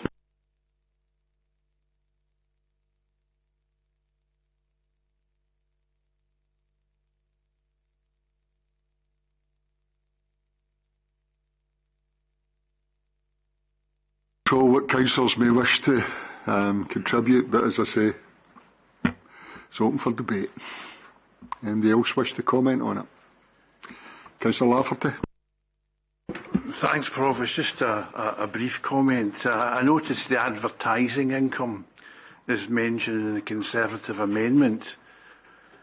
There's absolutely no detail of that. I certainly hope that it's not proposed that we utilise our roundabouts for advertising, which I think would be distracting to drivers and highly dangerous. I don't know what else we have. Well, fair enough. Put it up outside, but Coca-Cola or something outside the council building, but certainly not roundabouts. I know that's an easy target. What Conservative? Councillor MacDonald. Yes, thank you, Provost. I would just, I would say, in particular to the budget proposal by Councillor Buchanan, I think I would like to have seen less emphasis on ambitious capital plans and more emphasis on essential services such as litter collection, repair of potholes, bin collection, all these kind of things working properly, because as far as I'm concerned, we must be one of the few councils in Scotland that don't have what I deem to be a progressive revenue generation programme. And what I mean specifically more about that is, and it's the subject that many councillors like to steer clear of, but we don't have any kind of strategy towards parking revenue in East Renfrewshire Council. Now, it's been long batted about, and some councillors past and some present have liked to steer clear of it.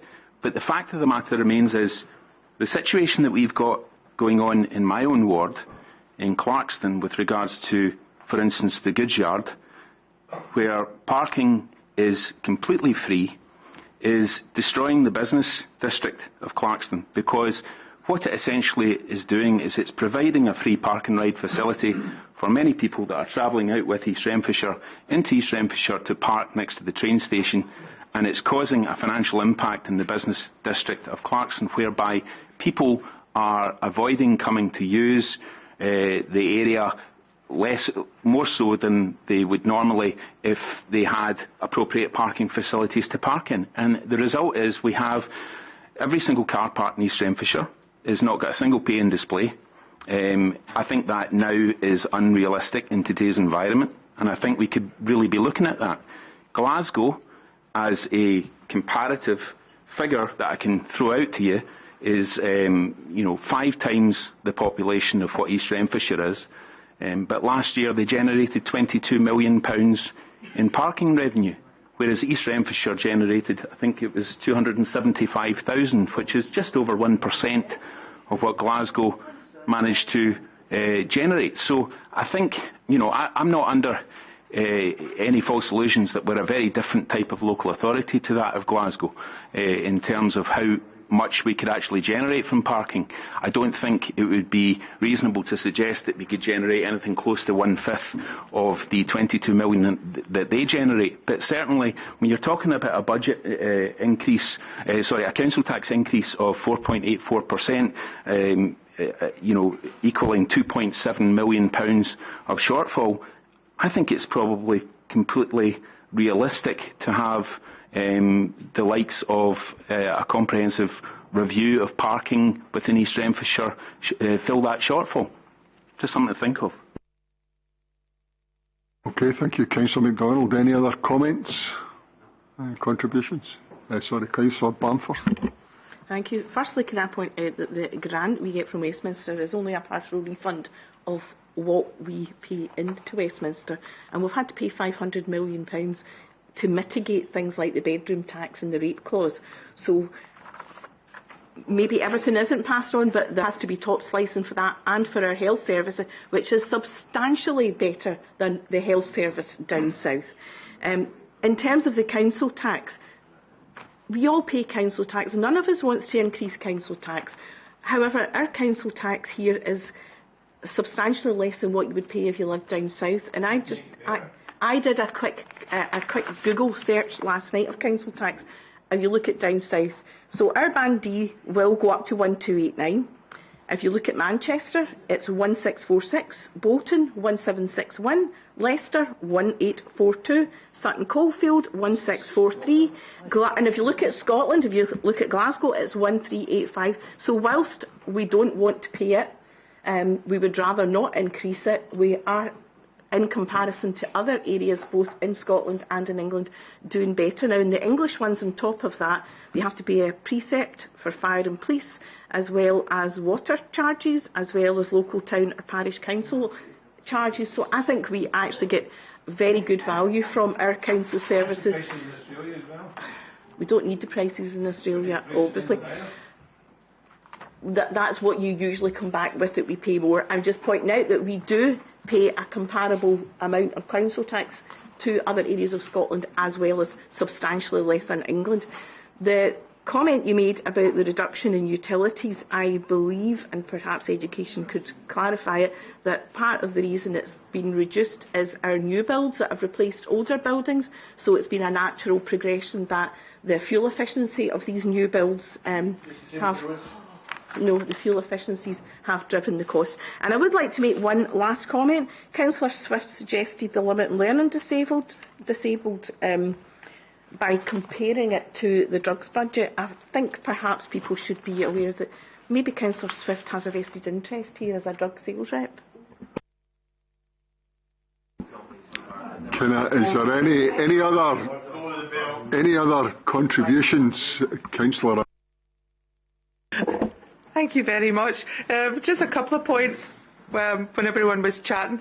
First of all, I didn't know that Councillor Miller was a fan of my Facebook page. Well, thank you very much, Councillor MacDonald. I didn't know you were a fan of my Facebook page either. Never mind that you looked at my wee video that I put up ages ago, but thank you very much. One thing I do know for certain is that it was this administration that put the extra millions extra into the roads budget. Councillor Swift didn't really touch much on East Renfisher, focusing so much in Scotland, wider issues, attacking the SNP, attacking Labour. Perhaps he has aspirations for Holyrood himself. Perhaps Jackson Carlos should watch out. Yes, Hollywood, sorry. Now, Councillor MacDonald, well, maybe both. Councillor MacDonald, all I was really pulling from that you were saying about the revenue generation programme, but if you did read your papers, you would know that the Audit and Scrutiny Committee that Councillor Miller chairs has been doing a lot of work on income generation in the council, and there are papers galore on this out there, and some fantastic work that has been done. With regard to the audit and scrutiny, you would know as well, because it's concert income, advertising income. Councillor Miller, you know that we're working on that just now. With regard to the citizens' advice, there's a big sigh on that one. I can't believe that you're actually talking about taking money away from them. Myself, Councillor Convery, Councillor Banford, we've all been over there, we've visited, we've met the folk there, we've met the residents that were there that day. We know how much hard work they're doing, and we know how difficult it is for them, especially right now with universal credit. Everything is horrific for some folk out there. So to suggest to take money away from that, I'm just disappointed. So that's the only comments I've got to make on this, but thank you. Okay, thank you, Councillor Ireland. Any other comments before we wind up? Okay, can I just invite, before we move to the vote, to invite the Leader of the Council to sum up. Thank you, Provost. Some interesting discussion there. I wouldn't necessarily call it all debate. Some of it perhaps somewhat delusional. Certainly my recollection is that austerity has been with us since around 2008, and in all of that time that has been led by Conservative policy at Westminster. They're the ones who introduced austerity and can continue to impact on us with austerity. That said, I'll respond first of all to Councillor MacDonald and the parking issue in Clarkson. Indeed, I think approximately 4 or 5 years ago, as a council, we took forward a project to look at parking across East Renfrewshire, and lo and behold, the vast majority of people in Clarkson, because it was one of the areas looked at, said they didn't want charging. And as a council, we went with what the people required. I understand if he is telling me now that they wish to change their views on that, then perhaps in the future we may well look at that again. But quite clearly, as a council, we did put out proposals. We put out proposals to look at parking charges across the authority, and the vast majority of the people who responded said that they didn't want it. And Clarkson and the Goodyard was one of the areas that was looked at in particular for a variety of reasons. But that was a response that came back at the time. Perhaps there's been a change of attitude, and we can then look at that. In terms of the other aspects of the Conservative amendment, As I mentioned earlier, additional funding that will come forward from the budget through agreement at Holyrood may well impact on that, and we will bring forward a paper looking at the issues and the aspects that was in it that are in our budget at the moment that may well be adapted and that we may not need to take, and that's already been agreed, and I already mentioned that earlier. In terms of council tax, a 4.84% increase, I think we are valid in taking that forward. We know the services that we provide as an authority are exemplary. For some time we have had the best education in Scotland, and that continues. And I would note that we had the best education services for a good number of years, certainly probably across the existence of East Renfrewshire Council, and I would also note that there has been no Conservative administration in East Renfrewshire Council. So the delivery of those services has been across the years based on the administration delivering those services. In terms of looking at the other aspects of what's in it, advertising income, concert income, property strategy, we actually already have all of those. We have an agreement that we will look at commercialisation. That came from the Audit and Scrutiny Committee, and we have already agreed that we would look at that and take any of those issues forward. In terms of concert income, we did have a concert last year. I understand that will happen again this year, and we do look at raising that income. And if you recall, I did say that we had a 1.6 million underspend, which was added in to our reserves, which we will utilise going forward. Part of that income was from both the Education Department, who had some significant income that they didn't otherwise expect to have. Part of it was through environment. Part of it is also through our property strategy, which we do have in place. The lease of buildings and rental income from buildings such as the Dickey building, we have now leased out and are getting funding from. We already have all of those things in place and are getting funding back for that. In terms of the CAB MART reorganisation, I find it incredible that to reduce those services delivered by both CAB and our own council services at a time when we are more than aware of the impact of the bedroom tax, when we are more than aware of the impact of the rollout of universal credit, which is hitting the most vulnerable in our society extremely hard, to ensure that we maintain those services and ensure that those people are protected and defended is the right thing to do. So I find it quite appalling that taking money from that service is really, quite frankly, disgraceful. In terms of the gap, we have already mentioned that any additional funding will be looked at within our budget that we have presented, and will tackle the issues that are there. I don't think there's anything in the Conservative amendment which I could agree with. I think we are doing the best for this authority. We have been delivering, and what we have highlighted today delivers on a regular basis for East Renfrewshire. And it should also be remembered that in terms of council tax, that doesn't already just provide funding for the next year. It provides ongoing funding in years to come. And if we already know the difficulties that we face in future years are to be agreed upon or looked at, if austerity continues, we need to provide those frontline services. And that is one of the avenues open to us in order to do it. So, therefore, colleagues, I would reject the Conservative amendment and urge us to move to the votes for the motion that we have put forward as an administration. Thank you. Thank you very much, Councillor Buchanan. Can we now move to the vote? So there is one amendment, so the vote will be between the motion and the amendment.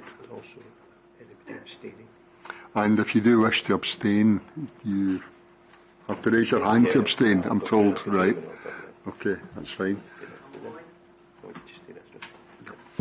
Thank you, Provost. The motion in front of the Council this morning by Councillor Buchanan, seconded by Councillor Kane, is in the papers.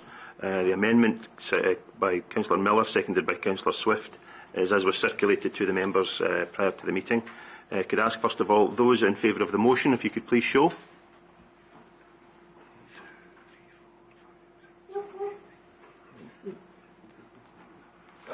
Those for the amendment, please show.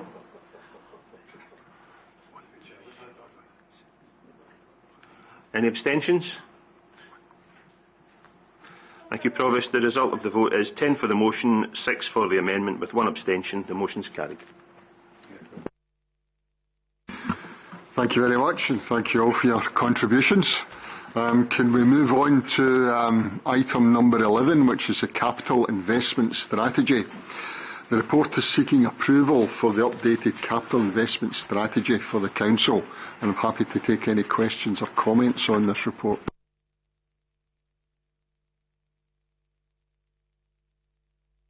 Okay. Can I move to item 12, which is the General Fund Capital Plan for 2020 to 21 and upwards to 2029-30. Councillors will realise that the proposed capital programme is for the next 10 years, but we can only commit ourselves to actually the next financial year's spend, so we are actually voting on the year 2020 to 2021 only. Okay. Could I ask Councillor Buchanan to formally propose that? Happy to just propose. I think we've covered throughout the discussion all of the issues within it, so happy to propose. Do you have a seconder? Formally second, Provost. Thank you very much. Are there any amendments to this? No. Okay, so we can approve that. Thank you very much. It's up to you if you want to invite any questions or comments on it. Well, okay. I'm minded to just simply approve it unless there are any specific comments that people want to make. Councillor Swift.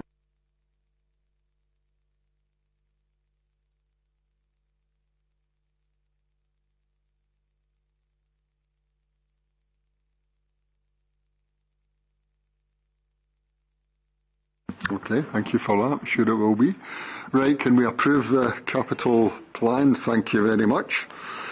And moving on to item number 13, which is the housing revenue account budget for this year, and I seek approval for a rent increase. Could I ask Councillor Devlin to...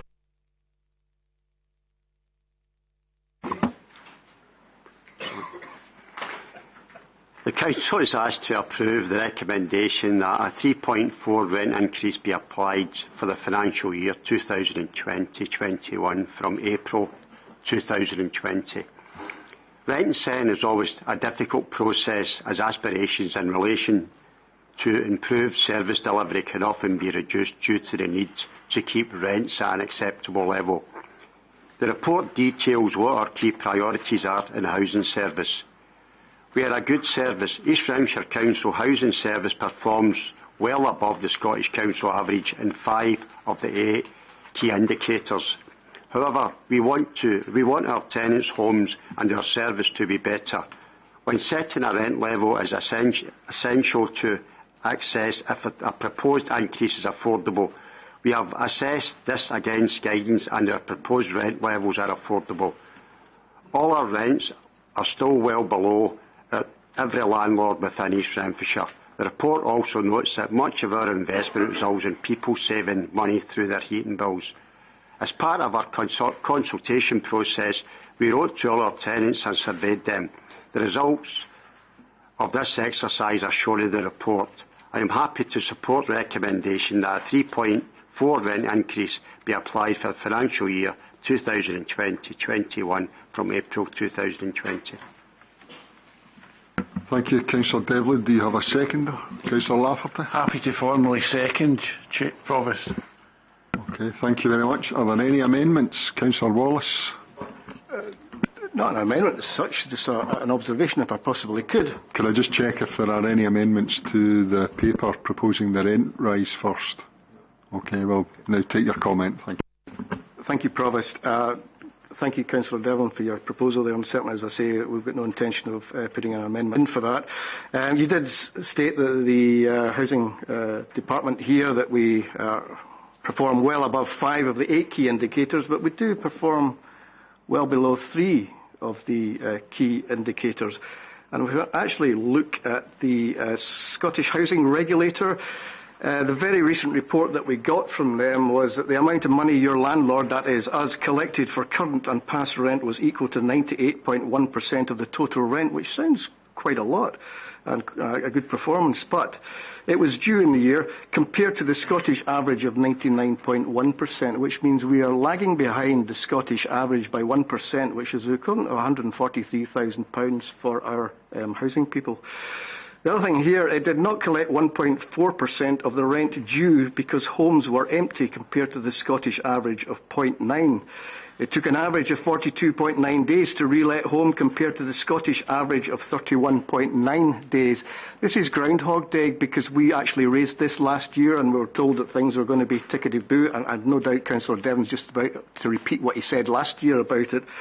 The other thing here is, things like we're hearing about non-emergency repairs. Yes, we have improved, but still not in the top quartile and still languishing behind Glasgow and Inverclyde of all.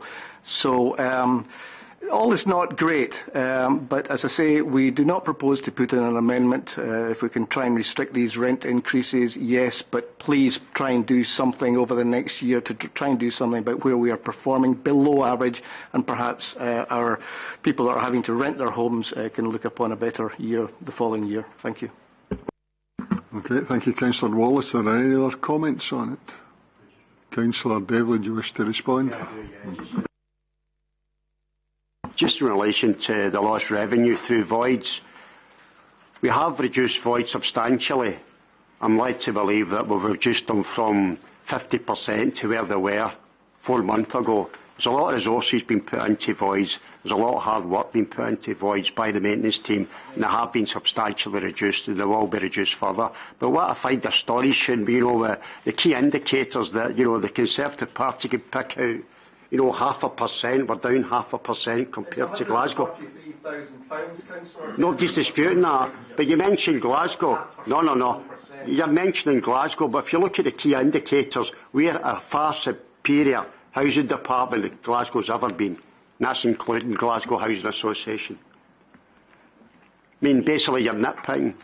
No, we are not nitpicking. We're talking about an awful lot of money. Okay. Your renters are having to take the children when I'm doing the provost debate to shout across. I'm not letting councillors do it, okay? So, Dave, right. Any other comments, and can we approve the rent writing? Right, thank you very much. Moving on then to item number 14, which is the Housing Capital Programme, which is here for approval this morning. Could I again invite Councillor Devlin to move this, please? Do you have a seconder, Councillor Devlin? Yeah. Councillor Cunningham? Councillor Cunningham. Sleeping? Not at all. Are there any amendments? Councillor Wallace? No amendment, but an observation if I could. Thank you. It was probably about 4 or 5 years ago that the administration decided they were going to build some council houses. At that time, they suggested there was going to be 120 homes that were going to be built, which was terrific and got full support from us over here. But since then, over 5 years, it's taken 5 years to build 59 of these, and yet during that time, we've gone from saying that we're going to build 120 to 240, and the last Cabinet paper in this last November was suggesting that we're going to increase from 240 to 360. It's a bit like let's launch the Glen Sannox and make everybody feel absolutely wonderful about things, because if we're talking about 360 homes, at the rate that we are building them, we're about 20 years away from actually satisfying that target. So it's just an observation. We've had slippage, and just to try and keep on target and try and match these targets that have been put forward by the administration, which have the support of us over here. Thanks. Okay, thank you, Councillor Wallace. Are there any other comments on it? Do you want to respond to that, Councillor? You put your microphone. Basically, the councillor's right, there has been slippage, but what I can guarantee, within the next year maximum, we will start to build at least another 100 homes. And you can hold me to that. The bill, right? Okay. Could we have that minute, please? Yeah, just briefly, thanks, Chair. I think recognition In terms of our council house building, first of all, it wasn't possible to previously build council houses because of the right to buy policy, which had been introduced and then stopped by the Scottish Government, which enables us to get back to a position of building council houses and enabling people to have a tenancy for life without it being taken away from them or someone coming in and buying that property, and ultimately allowing that income to come back into the authority for the housing revenue account to ensure those services continue. And the other issue on that, as has been a long-standing problem across East Renfrewshire, is land ownership. Because as an authority we own very little land. If we had control of all of the land within our borders, we could build significantly more in terms of council houses. But part and parcel of moving forward is agreeing with the current landowners much of the land which was sold off previously when it was Eastwood Council in particular.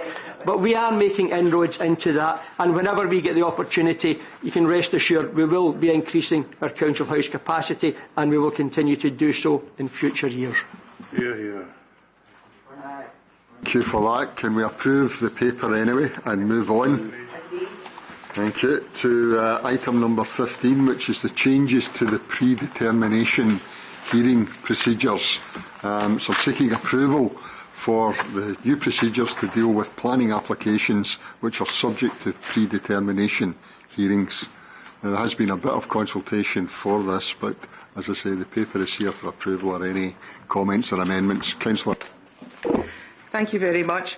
I sit as chair of the Planning Committee, and the option that's put here in that all 18 councillors will continue to sit and determine major applications that are significant departures from our own development plan, that's the option that I would actually prefer that we move with.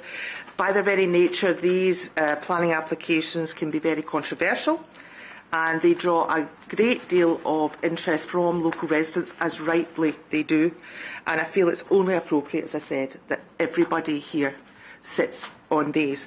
They're actively involved in the decision-making process, and that's completely transparent for residents to see. With that, taking the sort of transparency, I actually, with regard to the webcasting, it's already webcast. I am absolutely happy that it continues to be webcast in those instances. The only thing that I would perhaps add is that if all 18 councillors are sitting, and the fact that we have the new planning legislation coming in, that it might be an idea if we can possibly look at setting up some training for all councillors that are not on the planning committee, because we're going to be, well, all councillors, yes, because we're going to have to need extra training on the new planning legislation that's coming in anyway, and it might be an idea to build it into that. But all 18. Thank you. I take it that's you formally moving the paper. And we note your comment and training. I think we'll agree to take that forward. And I would certainly encourage the councillors to attend the training courses when they do appear. Do you have a seconder for that? Just Councillor O'Kane? Okay. Do you wish to speak to it? No, I think it's just eminently sensible. That I think it's worked well over the years, and I think we should continue with all 18 having a decision-making process that then looks at these major applications, and I think gives confidence to local people that it is the full council that's determining these things. Okay. Is there an amendment to the paper, Councillor Miller? Or? Sorry, it's not just an amendment, it's for clarity. Does that mean if we're all councillors sitting on the Planning Applications Committee, we don't need the council meeting after it?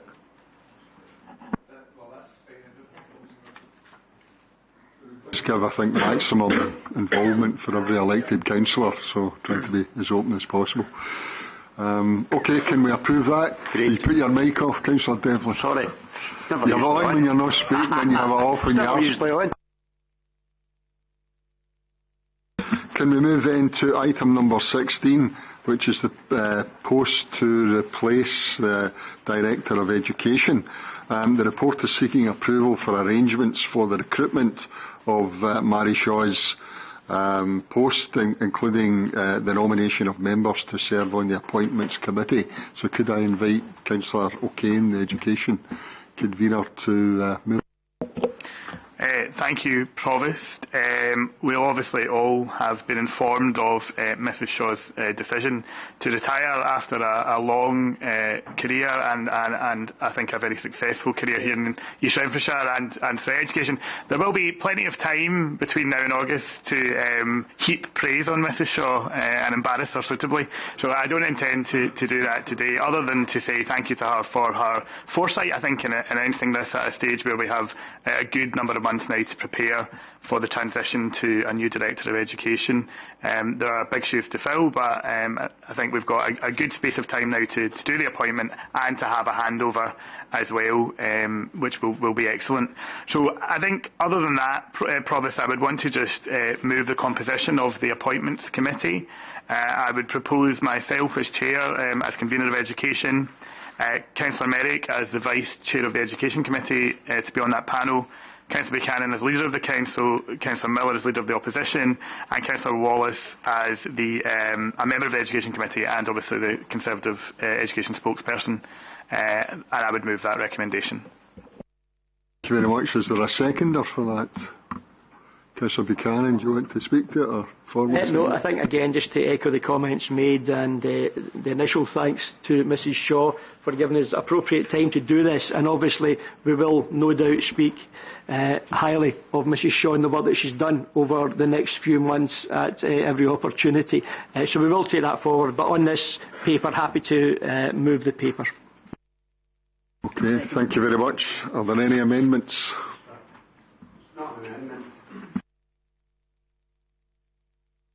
Microphone on, Councillor Dale. A condition that Mrs Shaw retires. The only reason we'll allow her to retire when her team wins a league. Well, I think that's when she planned to go in the summer. Okay. Can we accept that then, that panel, and unanimous for that? Thank you very much. Okay. And moving on to item number 17, there are 3 separate reports in front of you for 17, which I'll just take one at a time. And the third report is seeking agreement for roads orders, which would go to the Cabinet in future. So can I deal with the first one first, which is item 17.1. Do you wish to speak to these, Councillor Lafferty? Very briefly, Provost. The first order concerns with making it a finable offence to park on a disabled parking bay without a blue card. Up to now, we've relied on the goodwill and cooperation of the public to keep not to use them unless they're qualified to, but this makes it official, and hope the Council can approve it. Swift.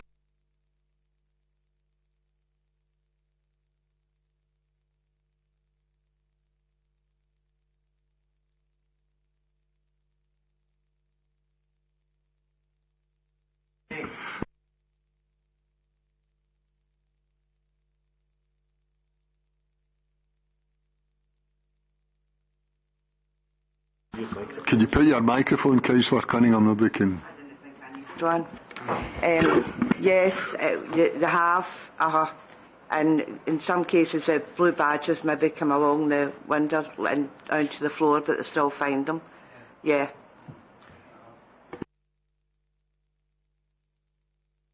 My question is, did we have the right to fine those people? Retrospectively, we've fined people. Did we have the right to do that? I mean, okay. I can't answer off the top of my head. We could certainly find that out for you and perhaps respond offline if that's an issue. I don't think our constituents would complain to me. I haven't got any signs.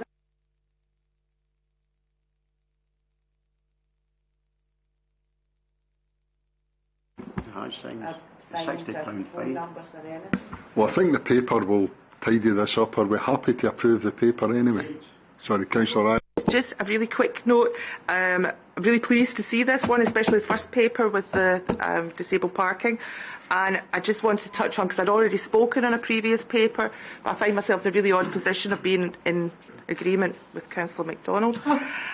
And I think that we do need to, don't get used to it. I find ourselves that we need to look at parking in and around Clarkson. So I know that we're looking at all these, and that's fantastic, it is, but I'd like to see a bigger piece of work done, not just round Clarkson, but across Eastwood, and not just one.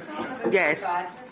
In particular, you know, we look at the goods yard and that, but just if we could again do a wider piece, look at doing a wider piece of work around parking in our local areas. Thanks. Can we approve that paper anyway and move on to the second paper? Councillor Lafferty. The second one is to approve the making of the order listed in paragraph 1, and the outcome will be to ensure that spaces for electric vehicles can charge from are installed, and it would be an offence to park on it if you're not charging. Do you do that, Danny? We'll change your ways. Is there anybody opposed to that paper? With Councillor Swift? I'm not necessarily opposed. How do we know that the vehicle is electric? I have a wire coming out and going into the... You've got to have it plugged in. It's a plug you put in. No, they've got to be plugged in. It's not a hose, it's a plug. A hose. Oh. Right, okay, I think we're in agreement with that paper. Yeah. Moving on to the third one again, Councillor Laff. Thanks, Provost. I have been asked to amend the recommendation on current recommendation B, which previously recommended that the making of roads orders, such as the one here in North Road, be delegated to the Cabinet. The proposal amendment suggests that, as well as the Planning Application Committee, am I right? And local members, or Cabinet, plus two local members, if they express concern, will be invited along to take part in the proceedings on that matter. Can I just ask Mr Daly to speak? Yeah, thank you, Provost. The proposed recommendation, is following some concerns being expressed, was that if local members are consulted and express no concerns, that the roads order would go to the Cabinet for determination. If any of the relevant local members did express a concern, then the roads order would continue to come to the full Council. Okay, happy to accept that change, Councillor Lafferty.